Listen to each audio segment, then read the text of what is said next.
आता बातमी नागपूरमधून आहे। नागपूरच्या उमरेड तालुक्यामध्ये घरावर 50 किलो धातूचा तुकडा कोसळल्याची घटना घडली आहे। तर आकाशातनं घराच्या इमारतीवर हा धातूचा तुकडा कोसळल्याचा स्थानिकांनी दावा केलेला आहे। दरम्यान हा धातूचा तुकडा नेमका कशाचा आहे या संदर्भातला तपास आता सुरू आहे। तर या संदर्भात अधिकची माहिती जाणून घेऊयात आमचे प्रतिनिधी सुनील ढगे यांच्याकडून। सुनील, काय सांगाल, काय नेमकं हे प्रकरण आहे?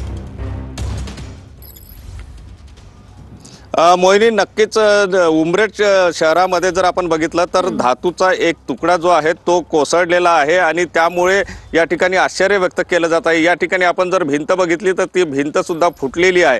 मात्र हा धातूचा तुकडा कशा प्रकारे कोसळला आणि नेमकं काय झालं हे आपण त्या परिवारातील लोकांकडून जाणून घेण्याचा प्रयत्न करूया। बसे शंकर परिवार आहे आणि त्यांच्या घरावर हा तुकडा जो आहे तो या ठिकाणी कोसळलेला। ताई, काय सांगाल, केव्हा घडली ही घटना आणि कशा प्रकारे घडली? ही घटना, मी सुनीता भास्कर बैशंकर बोलते।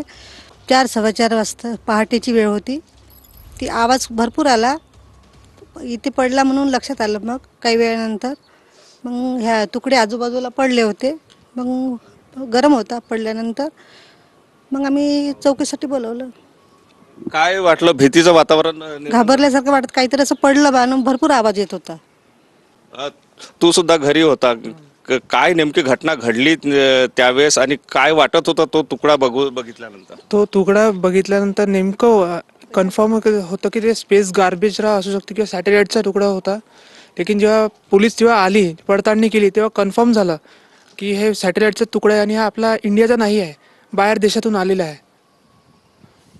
या ठिकाणी मग पोलिसांनी काय, तो तुकडा जो आहे, धातूचा तुकडा जो पडलेला होता तो तुकडा पोलिस घेऊन गेले, काय नेमकी पोलिसांनी काय माहिती दिली? पोलिसांनी तो तुकडा सील केला आणि आपल्यासोबत नेला। त्यांना सांगितलं की याचा वजन 30 ते 40 किलो किंवा 60 किलो पण असू शकते।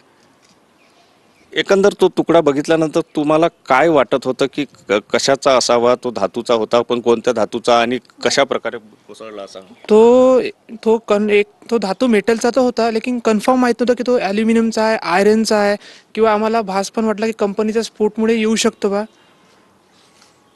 पण पोलिसांनी काय सांगितलं मग? तसं नेमकं काही सांगितलं नाही सर। काकू, काय सांगाल, काय एक भीतीचं वातावरण तयार झालं होतं? म्हणजे असा आवाज आला, पण कशाचा होय ते लक्षात नव्हतं आलं। पहाटेची वेळ होती ना, आम्ही दोघंच घरी होतो। बाजूवाल्याकडे की कचरा पडला होता, त्यांनी म्हटलं घरावर काहीतरी पडलं आहे। आम्ही मग बघितलं, गरम होता थोडा।